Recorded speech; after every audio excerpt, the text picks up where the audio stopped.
terror group wants to create chaos, of course, and is planning to carry out multiple attacks. Here now is New York Republican Congresswoman Nicole Malliotakis. Nicole, thanks for being with us.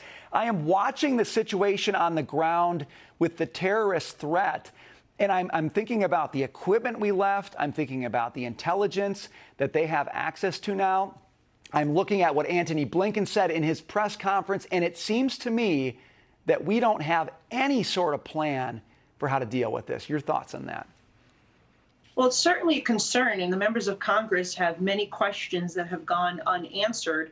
The release of 5,000 individuals from one of the jails by the Taliban, which included al-Qaeda fighters and ISIS fighters, that is certainly a concern. Where are those individuals now? So there's a concern for the immediate area, the Kabul airport area, and then it's also a concern for us here with open borders, as the president has it right now, and people strolling over.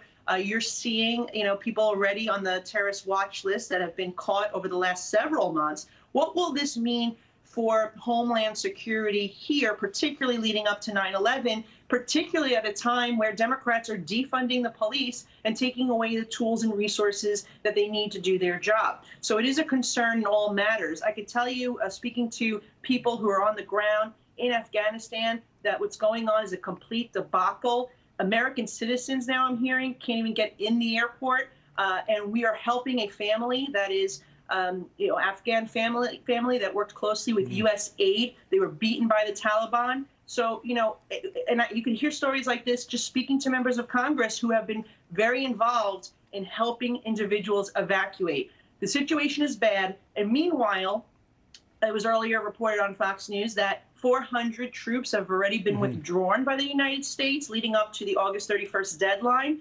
putting everyone at risk, and including our allies who are now in a quandary over what to be doing with their troops. It is a total mess, and there needs to be accountability. Congresswoman, I couldn't agree with you more, and this is why this next piece just shocked me so much. President Biden speaking to the nation on Afghanistan last night, but before he addresses Afghanistan, he touts the House's $3.5 trillion spending plan. It was, to me, such a blatant example of, please, everybody, look over here at the cash and stop looking at what's going on with our national security breakdown in Afghanistan. Your reaction to his briefing last night? Yeah, not only have they mismanaged every step of this withdrawal, but on top of it, they passed a $3.5 trillion plan, which they seem to have money for everything, by the way, except for the Department of Defense. They cut defense spending, and they're freezing Homeland Security spending. Could you imagine at a time like this? But yet they had enough money in there to double the size of the IRS so they could take more of your money to pay for this debacle. And they wanted to add an additional $17 trillion in debt by 2031. We're talking about a $45 trillion debt for this country. So that's the priorities of this administration. Nancy Pelosi brought us back to Washington, hundreds of thousands of dollars in travel to bring us back to Washington to just vote for that. And then on top of it, you had the moderate Democrats who weren't going to vote for it. They were acting all tough. Then they caved. And they voted for it and didn't even get the initial bipartisan infrastructure plan that they wanted passed. That's going to be delayed now, possibly to the end of September or October. So she brought us down there just to pass that, not to talk about Afghanistan, not to make sure that we're working together to ensure that every American is evacuated, which, by the way, the numbers keep fluctuating. But as of this morning, less than 10% of the people that the United States are evacuating are American citizens. And so, that number of percentage keeps getting smaller and smaller. Congresswoman, talk to us first. That is a concern in itself. Where are our priorities right now? And talk about that for a second. I mean, you've got tens of thousands of evacuees coming to the United States, coming to our shores. We're being told that they're being evaluated and vetted.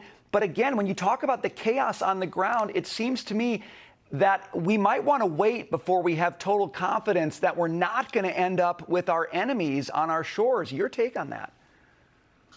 Well, I know that many people are coming in with SIVs. They are being vetted. They're people that have worked with the military or with organizations like U.S. aid. Those Afghan partners, the interpreters work closely and now are most at risk for getting killed by the Taliban. We must help them. We owe it to them. What I'm concerned about are the people who are going to try to enter our country. And believe me, they're not going to go through, I don't think, that airport. They're going to be doing it nefariously through the southern border where there are open, porous parts. We know well over 100 different countries have been represented in the migrant population coming illegally over the southern border. So why is the president not securing our border to ensure that more terrorists or suspected terrorists do not come over the border after we already know from the Department of Homeland Security and Customs and Border Protection that they've already caught some? They're catching some, but they're not catching all. Anyone can probably guarantee you that. They've said it from DHS. Congresswoman, so the reality is we need to be very cautious and vigilant at this time. There's too much at stake. There is too much at stake. That is the right question. We thank you for your analysis today. Appreciate you joining us. Thank you. Well, get vaccinated